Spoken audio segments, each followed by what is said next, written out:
En esta etapa trabajaremos con el plan de selección de la muestra o la técnica de muestreo que vamos a aplicar en el proceso.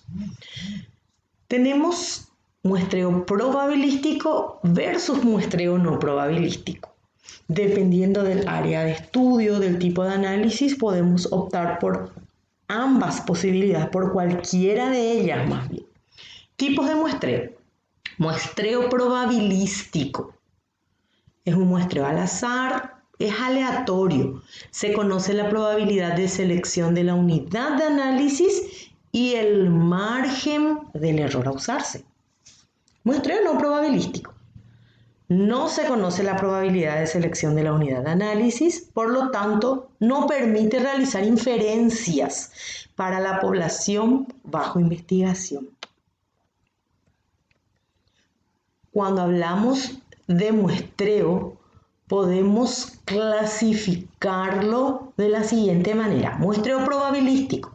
El muestreo probabilístico se clasifica en los siguientes grupos: el muestreo aleatorio simple, el muestreo aleatorio sistemático, el muestreo aleatorio estratificado, el muestreo por conglomerados, el muestreo polietápico en conglomerados.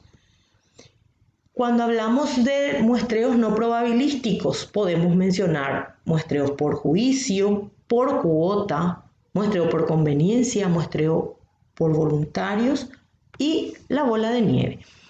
Estas son las dos posibilidades de trabajos. En un muestreo probabilístico podemos optar en una de ellas y el muestreo no probabilístico nos da otras posibilidades de trabajo dependiendo el interés.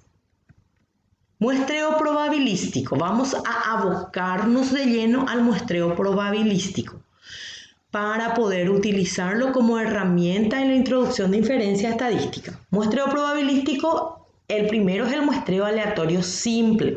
El muestreo aleatorio simple es aquel en el cual cada unidad tiene la misma probabilidad de ser elegida. Esa es una de las posibilidades que tiene el aleatorio simple. Cada unidad de análisis tiene la misma posibilidad o probabilidad de ser seleccionada. ¿Cómo se realiza? Una forma sencilla de seleccionar al azar puede ser numerando todas las unidades. Podemos hacerlo por sorteo, utilizando la tabla de números aleatorios o programas estadísticos. El más sencillo es hacer una selección por sorteo en donde cada uno de los elementos tiene la misma posibilidad de ser elegidos. Un ejemplo en el muestreo aleatorio simple. La población de pacientes con litiasis uretral que asisten ambulatoriamente en el servicio de urología del Hospital de Clínicas es de 836. Quiere decir que la población de pacientes es N mayúscula 836 personas. Los clínicos están interesados en recolectar datos para realizar un estudio acerca de los posibles factores de riesgo. Para ello deciden tomar una muestra de N igual a 100 pacientes. N mayúscula es la población, N minúscula considerada la muestra. 100 pacientes enumeran a toda la población a muestrear mediante un programa estadístico y recolectan la muestra. Entonces, cada uno de los pacientes de la población tiene la misma posibilidad de ser seleccionados. ¿Cuáles son las ventajas y las desventajas del muestreo aleatorio simple? Ventajas: rapidez, sencillez. Desventaja: se aplica a poblaciones pequeñas. Tenemos otro tipo de muestreo que es el muestreo aleatorio sistemático. Este es un muestreo muy similar al muestreo aleatorio simple, pero aquí hay una característica diferente. Cada unidad listada tiene igual probabilidad de ser seleccionada se diferencia en el proceso de selección de la muestra, porque se necesita el intervalo o la proporción de muestreo. Debe calcularse el intervalo que viene a ser un cociente entre número de la población sobre número de muestras. Entonces, una vez que tenemos el intervalo, dice al azar debe escogerse el primer elemento de la muestra. Tengo mi listado de elementos, escojo al azar el primer elemento y a partir de ahí el resto de los elementos de la muestra se incluyen de manera sistemática de acuerdo al valor encontrado en la proporción. Un ejemplo, se quiere estudiar la distribución de parasitosis gastrointestinal en niños menores de 5 años que asisten al Centro Asistencial de Jardines del Hipódromo.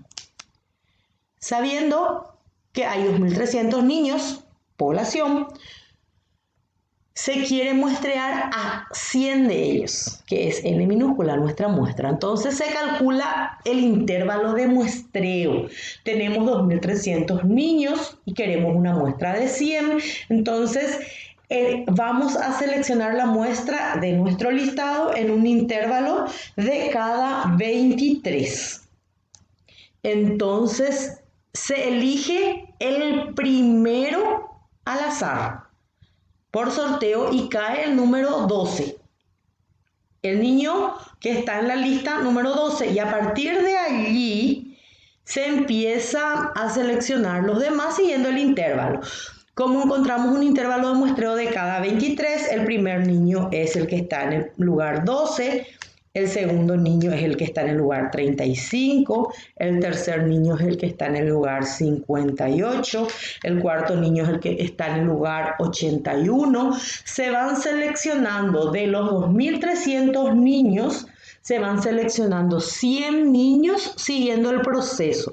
Si ocurriese que se llegó al final del listado, se sigue el mismo proceso de vuelta. Muestreo aleatorio estratificado. Consiste en clasificar la población en subgrupos o estratos. Puede ser sexo, puede ser edad, puede ser profesión, pueden ser cursos, pueden ser carreras diferentes. A cada uno de estos estratos se les realiza un muestreo aleatorio simple por separado. ¿Por qué? Dividimos por estratos. Yo tomo las 6 carreras de la Facultad de Ciencias Agrarias y dentro de cada carrera tengo 6 estratos. Uno de ellos es la carrera de Ingeniería en Ecología Humana. Dentro de la carrera de Ingeniería de Ecología Humana voy a hacer un muestreo aleatorio simple por separado. Lo mismo para ambiental, lo mismo para agronomía. Puede ser proporcional o no proporcional. La idea es producir estratos heterogéneos entre sí en la variable a estudiar, pero homogéneos dentro de cada grupo. Diferentes carreras, diferentes estratos, pero dentro de cada carrera tienen características similares. Ejemplo del muestreo aleatorio estratificado proporcional. Se quiere estudiar los niveles de colesterol sérico en personas mayores de 45 años con cardiopatía isquémica que concurren en determinado centro de salud asistencial. Para ello se tiene en cuenta la variable sexo como estratificación, conociendo que el 70% de dicha población es de sexo masculino. Se decide tomar una muestra de 120 personas, proporcional 70% masculino, son 84 varones de 120, por lo tanto el 30% corresponde a mujeres. Entonces se van trabajando algunos procesos dependiendo ventajas y desventajas del muestreo aleatorio estratificado. El aumento de la precisión sobre el muestreo aleatorio simple, estimaciones separadas para cada estrato, bajos costos de muestreo. Es necesario un marco para cada estrato. Muestreo aleatorio en conglomerados. Si en un estudio determinado no hay disponibilidad de una lista de los elementos de la población o resulta de construirla. Se realiza la selección de un conjunto de unidades al que se denomina conglomerado. Entonces se trabaja con esa unidad y lo que se busca es realizar conglomerados lo más heterogéneos dentro de cada uno de ellos y homogéneos entre sí. Sus ventajas: reduce costos en caso que no exista lista de elementos de la población. Las inferencias que se hacen en dicho muestreo no son tan confiables como la del muestreo aleatorio. Menor precisión en las estimaciones. El muestreo polietápico en conglomerados trata de una extensión de muestreo también por conglomerados. La unidad de muestreo final son subconjuntos de dichos conglomerados elegidos aleatoriamente, útiles en estudios a gran escala geográfica y reducen los costos económicos del trabajo científico. A partir de aquí tenemos una serie de muestreos no probabilísticos. Entonces, esta serie de muestreos no probabilísticos especifican cada uno en qué casos trabajar. Ahora es importante ver que cuando hablamos de muestreos probabilísticos y escogemos la técnica, también podemos, una vez seleccionada la muestra, otro paso distinto es el tamaño que tiene la muestra. Y para el tamaño que tiene la muestra también procedemos a un conjunto de elementos. Entonces, a forma de redondear esto, vemos que para definir eso se debe especificar el nivel de confianza con el que se debe realizar la estimación, el margen de error máximo tolerable.